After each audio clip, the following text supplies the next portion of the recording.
Katie was 67 when it happened. A regular morning, a familiar routine. She laced up her walking shoes, drank a glass of water, and stepped out onto her quiet suburban street. The same 5-mile walk she'd done for years. Only this time, something was different. Halfway through, her chest tightened. Her breath caught. She told herself it was nothing. Just heat, maybe. Or nerves. But by the time she reached her driveway, her legs buckled. She collapsed before reaching the door. She was rushed to the hospital. The diagnosis: a heart rhythm disorder, brought on by what doctors called age-inappropriate exertion. Her morning walk, once a symbol of her health and discipline, had almost cost her her life. That moment shattered something in her.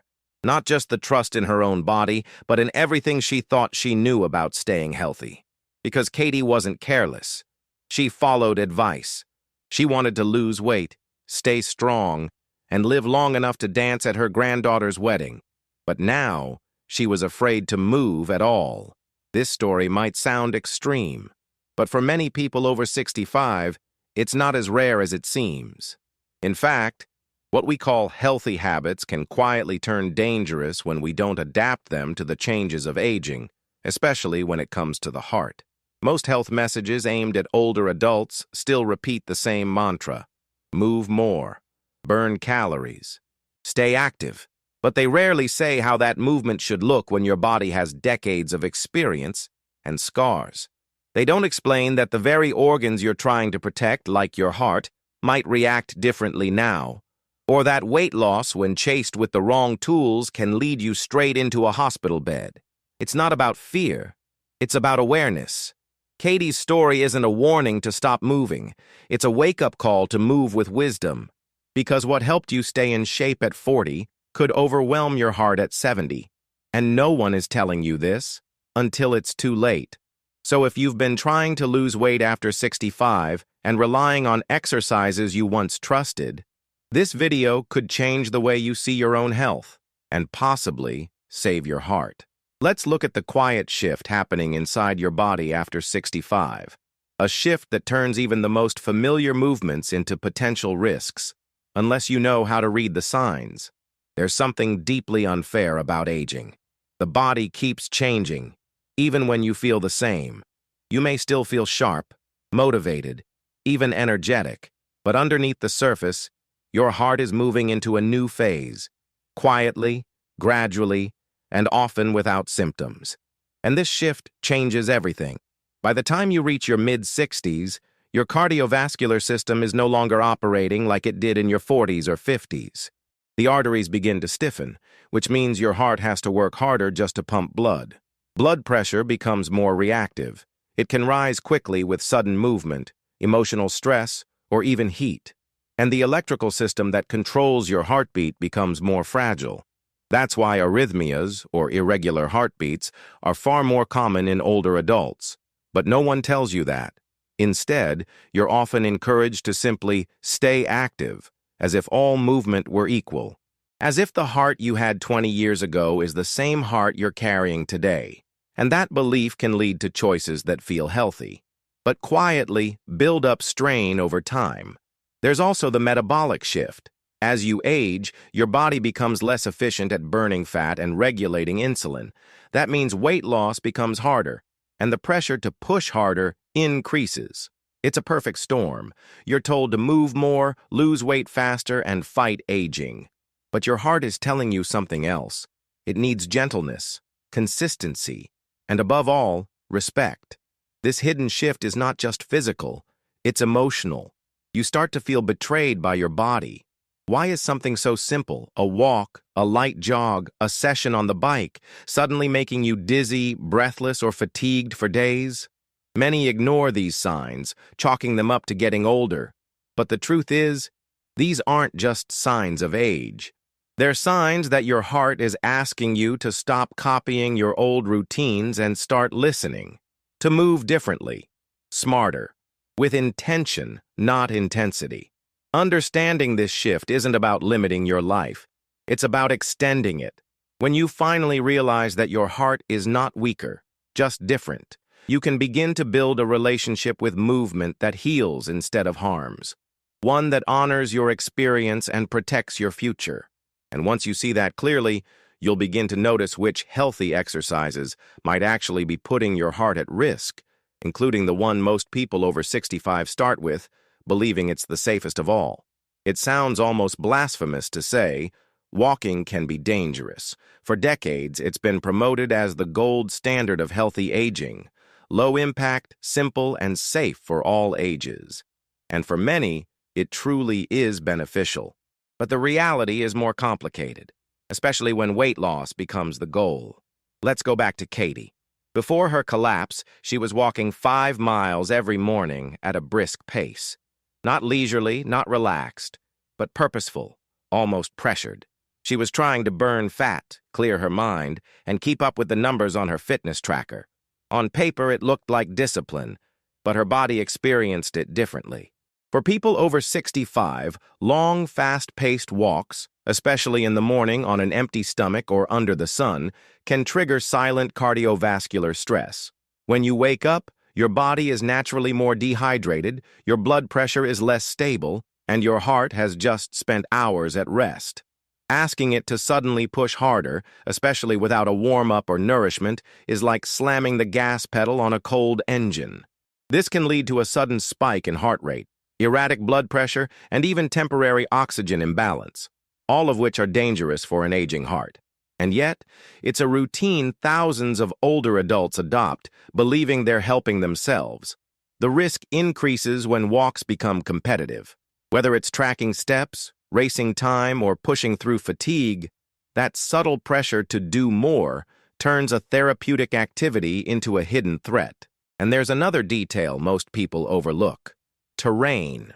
Walking on uneven sidewalks, inclines, or hot pavement forces your cardiovascular system and muscles to work harder to stabilize, a strain that isn't always felt immediately but accumulates over time. It's not the walk itself that's dangerous. It's the speed, the context, and the internal pressure. This isn't to say that walking should be avoided, but it must be reimagined.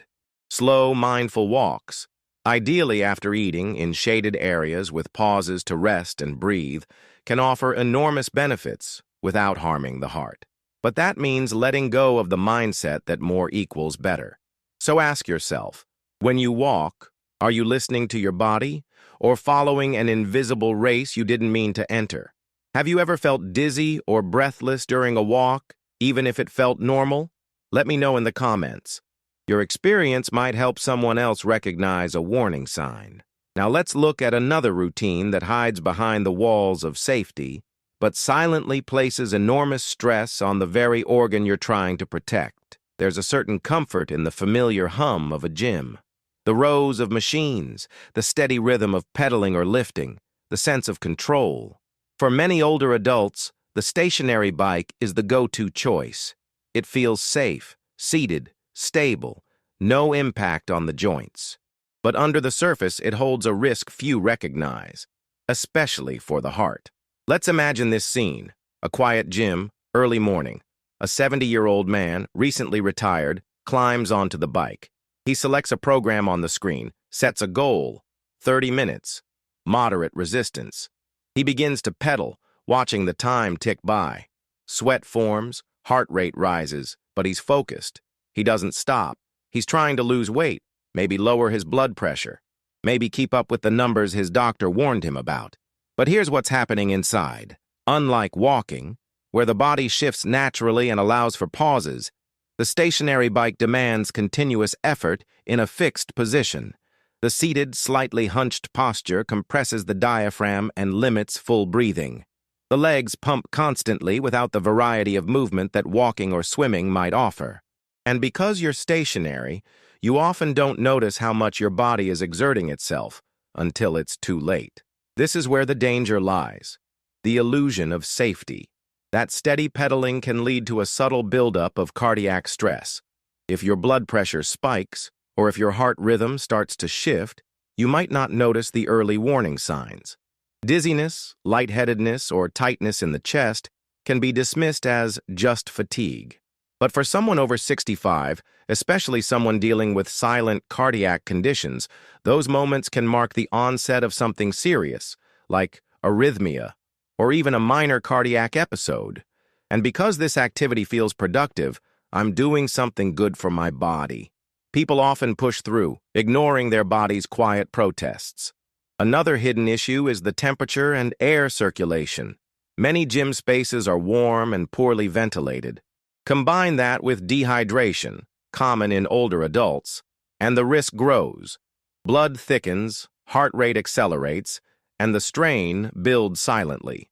So how can the stationary bike be adapted?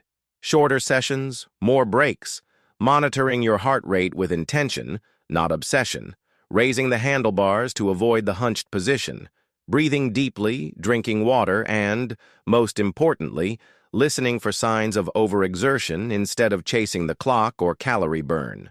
The truth is, no machine is friendly by default. What matters is how you use it, and whether you're willing to shift from intensity to intelligence, from pushing to protecting. And if you think the gym is the only place where these risks hide, wait until we explore a habit that millions do alone at home, guided by apps and videos, and how that search for fitness might be steering them straight into danger. He meant well, of course. That personal trainer you had in your 40s, the one who told you to push through the burn, track every calorie, and finish every set no matter what. Back then it worked. Your body responded. The sweat felt like success. And the soreness the next day?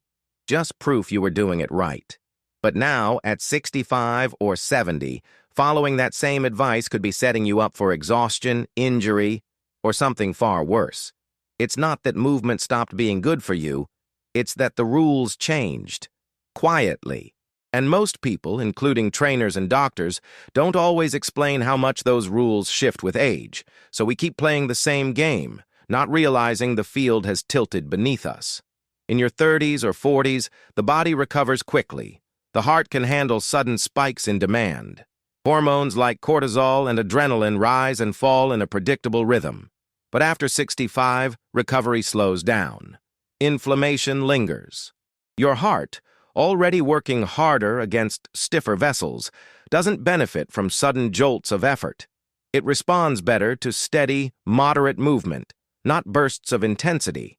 And yet, we often bring an old mindset into a new body. Push harder. Feel the burn. Don't stop until you're breathless. These mantras, once motivating, can become dangerous when the heart is more vulnerable. But the emotional pull is strong. There's pride in showing we can still keep up. There's fear in slowing down. And there's often shame in acknowledging that what once felt easy now leaves us drained. But aging isn't failure. It's transition. And if your trainer, whether real or the voice in your head, hasn't caught up with that reality, their advice could be hurting you more than helping. There's also another subtle trap, chasing the weight loss results you had before. You remember how 10 pounds came off in a month with just a bit of discipline. Now, it barely budges. So you try harder. You exercise longer. You skip meals. You follow programs designed for bodies that heal faster and hearts that beat under different conditions. And all of that, ironically, puts more stress on the very system you're trying to protect. So here's the truth no one told you. It's not about giving up effort. It's about redefining effort. Reclaiming control doesn't mean going faster. It means going smarter. Moving in ways that align with where your body is now, not where it used to be. Because holding on to outdated methods in a changing body isn't discipline. It's denial. And once we let go of that pressure, we can begin to build something far more powerful. Movement that sustains, heals, and restores. But what if, in the name of health, you're unknowingly following strangers online into a routine that pushes your heart too far? Let's take a closer look. You open your tablet or phone. There it is, a cheerful fitness coach on YouTube or an app promising fast weight loss with low-impact exercises for seniors. You press play. The music is upbeat. The movements look manageable. But 10 minutes in, your breathing is uneven. Your chest feels tight. You pause, then push through. After all, it's designed for your age group, right? This is the third and perhaps most overlooked risk: unsupervised high-repetition workouts guided by screens.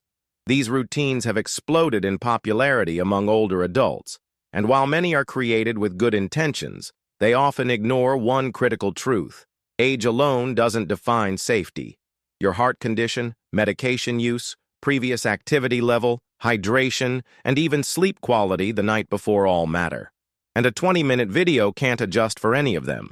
These videos usually mix cardio bursts with quick strength moves, often using body weight. They promise to be gentle or heart-healthy, but without real guidance, they can produce the opposite.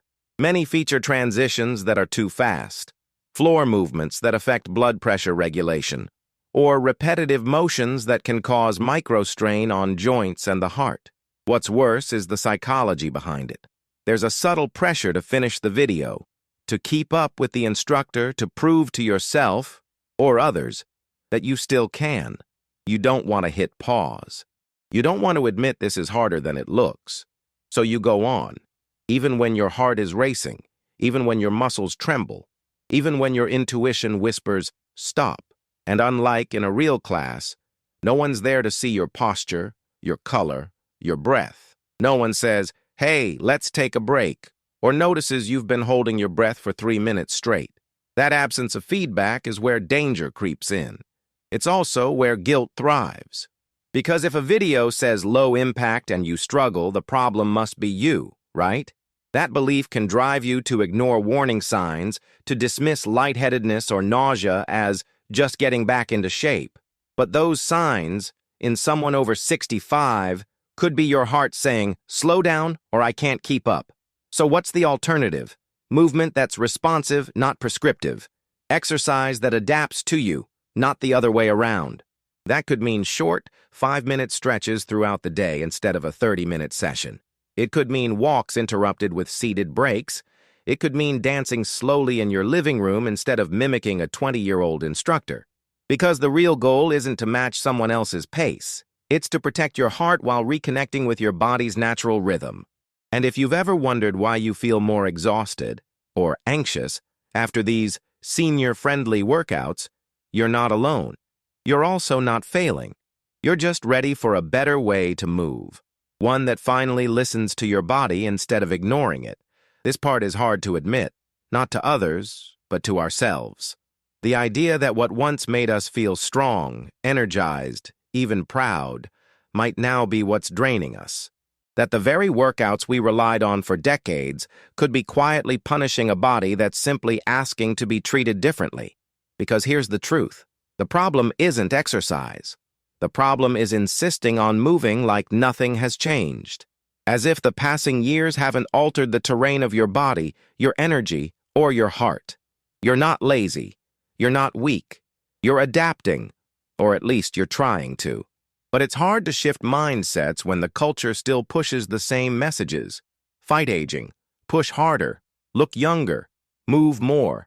It creates an invisible shame in choosing a slower pace, as if it's some kind of failure instead of wisdom. Many people feel that shame quietly. They go to classes and pretend they're not winded. They hide how long it takes to recover. They downplay the knee pain, the racing heart, the moments of lightheadedness, because to slow down feels like surrender. But it's not. It's a kind of awakening. You start to realize that exercise isn't about proving something. It's about protecting something. Not about weight loss at any cost, but about preserving your balance, your breath, your independence. The freedom to walk to the market without fear. To get on the floor with your grandchild and get back up with ease. To sleep better, digest better, live better. That only happens when you stop fighting the clock and start working with it. There's also something else that begins to shift once you let go of the idea that fitness must look a certain way. You begin to enjoy it again. Movement becomes less about punishment and more about presence. You notice how your body feels during, not just after. You discover new kinds of strength, the kind that's quiet, enduring, and deeply rooted, because you're not 40 anymore. And that's not a loss. It's a different kind of power, one that knows how to listen, how to adapt, how to last. Katie found this too.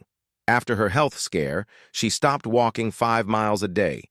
She started doing gentle mobility sessions with a therapist, 15 minutes twice a day, then short balance routines, and eventually slow resistance training with bands. She lost the same weight, but without fear, without pain, and more importantly, with joy. She didn't get weaker, she got wiser. And the result? She felt more confident in her body than she had in years. Because when you stop chasing your younger self, you make space for a stronger version of who you are now and who you're still becoming. It's not about quitting movement. It's about redefining it so it becomes an act of care, not combat. After 65, your heart doesn't want extremes. It doesn't need to be shocked into action with high-speed circuits or punished with long, unbroken cardio sessions. What it craves is rhythm, flow, movements that are gentle, consistent, and nurturing. This is where a different kind of exercise comes in. One that doesn't leave you gasping or aching the next day. One that doesn't just burn calories, but builds stability, balance, and trust in your own body again. Think of gentle resistance training, using elastic bands instead of heavy weights. These allow for strength building without joint strain. They can be done seated or standing, slow and controlled, with full awareness of your breath and posture. A single round of bicep curls or leg extensions with a light band can build the kind of functional strength you actually use. Getting out of a chair, carrying groceries, lifting your arms to reach a shelf, or consider mobility work. Slow, flowing routines that improve the way your joints move, ease stiffness, and prevent falls. These aren't flashy. You won't sweat buckets. But your body will thank you in quiet, profound ways, through easier sleep, steadier steps, and a more open chest to breathe deeply. Balance training is another forgotten hero. Simple one leg stands near a wall, or heel to toe walks across a room, can reactivate the nervous system and protect you from injuries that start with small slips. Your heart responds to this type of grounded movement with gratitude, not alarm. And walking? It can still be part of your life, just reimagined. Not as a calorie-burning mission, but as a moving meditation. Break it into 2 or 3 short walks a day. Choose flat, shaded paths. Walk with a friend. Focus on how your feet feel against the ground. Let the rhythm of your steps match your breath. This, too, is cardiovascular care. But perhaps the most transformative shift is internal, when you stop measuring success by the scale or the stopwatch and start measuring it by how you feel. Less anxious, more awake, able to bend, reach, climb stairs, and live without fear of collapse or strain. Loving your heart back doesn't mean doing less. It means doing what matters most for the long run. It means trusting that gentle consistency will take you further than bursts of intensity ever could. And when you begin to move this way, with respect, presence, and intention, something else begins to return. Joy. Not the joy of conquering your body, but of coming home to it. Of realizing you're not broken or behind. You're just finally moving in the way your heart has been asking for all along. And in that space, something beautiful happens. You begin to feel safe again. In your own skin, and in the world. Katie's story didn't end in fear. It began there. But what followed was something far more powerful than recovery. It was reinvention. After her collapse, her doctors were cautious. Take it easy, they said. Slow down. But what they didn't say was how to rebuild her relationship with movement. She was left with the memory of the pavement against her skin, the sound of sirens, and a heart she no longer trusted. For weeks, she barely moved at all. She feared her own breath. Even climbing stairs made her chest tighten, not because of strain, but because of fear.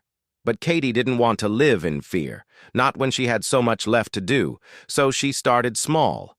And when I say small, I mean tiny. One morning, she stood by her window and stretched her arms overhead. That was it. The next day, she did it again, and added a few shoulder rolls, then gentle ankle circles. Then slow side steps across the living room. She wasn't chasing sweat. She was chasing trust.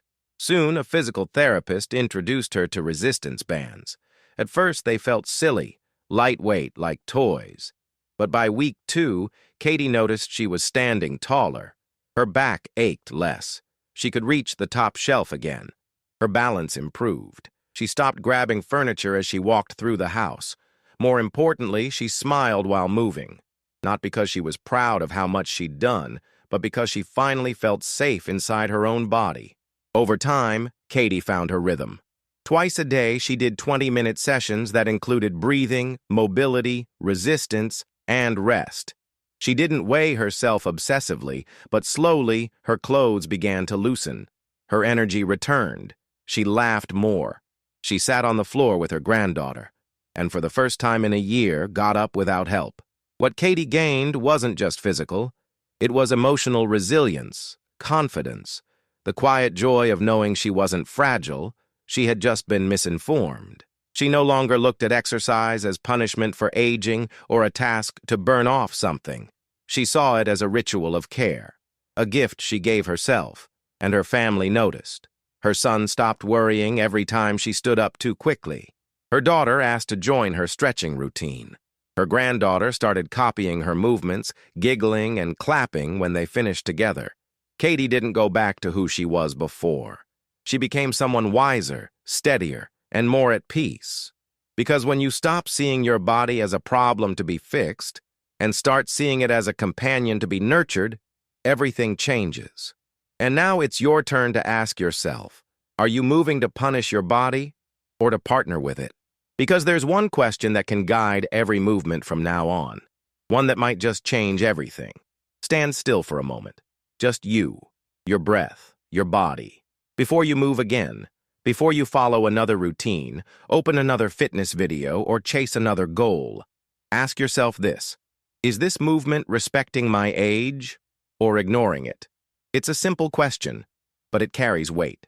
Because every time you move, you're either honoring where your body is now or holding it to the standards of a past that no longer fits. And that decision shapes everything, not just your physical results, but your emotional experience of health. There's a kind of grief that comes with letting go of who you used to be, the pace you once had, the energy, the ease. But there's also a kind of freedom in embracing who you are now and building a relationship with movement that actually supports your life, not fights against it. This question, does this respect my age, isn't about limits. It's about alignment. It's about giving your heart, your joints, your breath, the rhythm they need to thrive. It's about trading punishment for partnership. And when you start exercising from that place, something shifts. You no longer leave your sessions drained. You feel more grounded. You move without dread. You recover faster. You feel less anxious about injuries or setbacks. And the weight? It often starts to come off too, not because you forced it, but because you removed the stress that was blocking your body from healing. So next time you consider a walk, a stretch, a class, or even a break, ask yourself that question. Let it guide your choices. Let it slow you down if needed, or gently push you forward if your fear is louder than your capacity. Because this isn't about doing less. It's about doing what matters most, with care, with clarity, with deep respect for everything your body has carried you through. Tell me in the comments, which of these 3 exercises surprised you the most? Was it the walk, the bike, the home workout? Your story could help someone else pause before pushing themselves too far. You've learned to work hard, to push through, to show up. Now it's time to learn something just as powerful: how to listen, how to soften, how to choose movements that carry you, not crush you. If this video helped you see your body with more compassion, share that. Let someone else know they're not weak for slowing down. They're wise. Because maybe now it's time to retake the walk, but this time with your heart in mind.